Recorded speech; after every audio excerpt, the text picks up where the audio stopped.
दरम्यान रोहित शर्माचे माजी प्रशिक्षक दिनेश लाड यांच्याशी बातचीत केली आहे आमचे प्रतिनिधी पारस दामा यांनी. आपण पाहूयात. भारतीय क्रिकेट टीम ने T20 विश्व कप जीतकर करोड़ों हिंदुस्तानियों का सपना पूरा किया है. उस सपने को पूरा करने में सबसे महत्वपूर्ण किरदार रोहित शर्मा का भी रहा है. भारतीय क्रिकेट टीम के कप्तान हैं और उनके कोच दिनेश लाड साहब हमारे साथ हैं. सर, शुरुआत आपको बधाई देते हुए करते हैं क्योंकि ये सपना सिर्फ एक या दो व्यक्तियों का नहीं था, करोड़ों हिंदुस्तानियों का था. 11 साल बाद जो वर्ल्ड कप का हमारा सपना था वो पूरा हुआ है.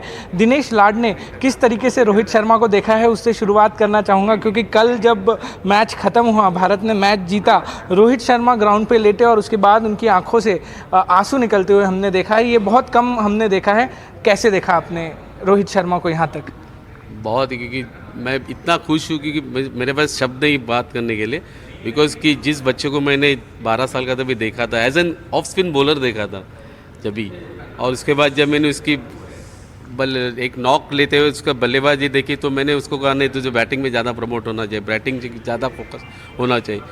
लेकिन देखिए कि रोहित के पास टैलेंट था ही, बट वो देखना जरूरी था कि उसके पास क्या टैलेंट है, किस तरह का टैलेंट है. तो मैंने वो आइडेंटिफाई किया और रोहित ने अपने आप को, अपने टैलेंट को जस्टिफाई करके इस मुकाम पे पहुंचा. तो बहुत खुशी होती है कि एक बच्चा, 12 साल का बच्चा देश के लिए खेल के, देश के लिए कप्तानी करके, देश कि 130 जनता को उसने आज जो खुशी दी है, उससे ज़्यादा खुशी तो कुछ नहीं होगा, ऐसे मुझे लग रहा है. कल का मैच जो है वो बहुत टेंस मैच था. बहुत कम अंतर से हम लोग जीते हैं, मगर इसमें दो महत्वपूर्ण खिलाड़ियों का सबसे महत्वपूर्ण योगदान रहा है. विराट कोहली जो कि पूरे उस टूर्नामेंट में नहीं चले, वहीं रोहित शर्मा की कप्तानी में बहुत ज़्यादा सुधार आया है. आप क्या देखते हैं रोहित शर्मा की कप्तानी में, क्योंकि बहुत बदलाव किए उन्होंने. हमने देखा कि किस तरीके से हार्दिक पांड्या का इस्तेमाल उन्होंने बार बार किया. अक्षर पटेल को जब बहुत ज़्यादा छक्के पड़ रहे थे उस समय भी उन्होंने अक्षर पटेल पर विश्वास दिखाया. तो क्या ऐसा आपको लगा कि टर्निंग पॉइंट था उनकी कप्तानी में जो कि इतने सालों में सुधार आया है? सुधार तो पहले से सुधार आप कह नहीं सकते, क्योंकि रोहित जिस तरह से कप्तानी कर रहा था, आपके पास एग्जाम्पल है कि 5 IPL ट्रॉफीज उसने जीता के दिए.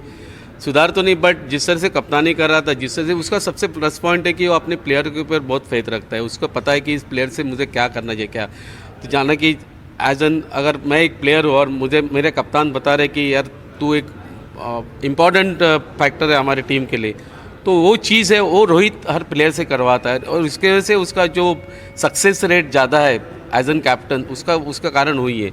और दूसरी बात, विराट कोहली के बारे में तो बहुत सारे लोग कहते हैं कि विराट कोहली को ड्रॉप करना चाहिए. कल के मैच के लिए भी बोल रहे थे, यानी दोपहर को मेरे पास आए थे बहुत सारे चैनल्स, बता रहे थे कि सर विराट का फॉर्म नहीं है तो आपको लगता है चेंज होना चाहिए टीम. मैंने नहीं, विराट कोहली बहुत ही एक बेहतरीन बल्लेबाज है और जिस तरह से वो उभरेगा वो अलग ही क्रिकेट में खेलेगा. और कल उसने प्रूव करके दिया. मुझे इतनी खुशी हो रही कि कल जब मैंने दोपहर में बताया था वही इम्प्लेट, मुझे तो बहुत सारे लोग कहते कि आपको विराट कोहली ने बताया कि आज मैं अच्छा क्रिकेट खेलूँगा. अगर नहीं मिला, वैसे नहीं है. मुझे बहुत कॉन्फिडेंस था कि विराट एक अच्छी इनिंग करेगा और देश के जीतना में उसका सबसे बड़ा सहयोग है, और उसने कल प्रूव करके बताया. दिनेश जी, सबसे महत्वपूर्ण ये है कि मुझे आपकी एक स्टोरी याद आ गई. आप अक्सर कहा करते हैं कि जब रोहित कप्तान थे स्कूल के दिनों में तो आपने एक मैसेज भिजवाया था उसको कि भाई हमें क्वार्टर फाइनल्स अगर जाना है तो हमें मैच जीतना पड़ेगा. और उस समय जो है थोड़ा सा ऐसी जगह पे थे जहाँ से हार जो है वो हो सकती थी.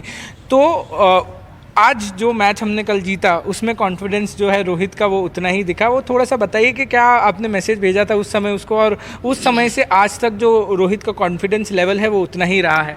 डेफिनेटली, क्योंकि हम एक मैच खेल रहे थे, स्कूल की मैच खेल रहे थे. हम लोग 240 रन चेस कर रहे थे और 30 पे 4 विकेट गए थे हमारे. रोहित बैटिंग कर रहा था तो मैंने रोहित को मैसेज भेजा कि यार कुछ भी करके मैच जीतना है, क्योंकि अगर मैच जीतेंगे तो ही हम लोग क्वार्टर फाइनल में क्वालिफाई होते हैं. और उस वक्त उसने रिप्लाई दिया कि सर को बोलना टेंशन नहीं लेना, मैच जीत जाएंगे. और जिस तरह से उसने बल्लेबाजी, उसने 160 रन की पारी खेली और हम लोग मैच जीत गए थे. तो उसका कॉन्फिडेंस, उसका सबसे बड़ा प्लस पॉइंट है उसका खुद के ऊपर होने वाला विश्वास. क्योंकि अपने आप पर अगर आपको विश्वास हो तो आप कुछ भी कर सकते हो. ये उसने शुरू से बताया, अभी भी वही करता है कि उसको अपने आप पे बहुत विश्वास है. क्योंकि उसने हर वक्त विश्वास होने का कारण भी है कि उसने हर वक्त अपना परफॉर्मेंस भी अच्छा किया है. यानी ये नहीं कि बाकी प्लेयरों के साथ उसने जो ये किया है उनसे सब निकाल के लिया, पर अपना खुद का भी परफॉर्मेंस उसने अच्छा किया. क्योंकि हर मैच में उसने अच्छी बल्लेबाजी करके देश को जिताने में बहुत ही बड़ा सहयोग किया है, ऐसा मुझे लग रहा है। और दिनेश सर, सबसे महत्वपूर्ण सवाल अब ये होगा कि अब भारतीय टीम में 3 बड़े चेहरे हमें नहीं दिखेंगे।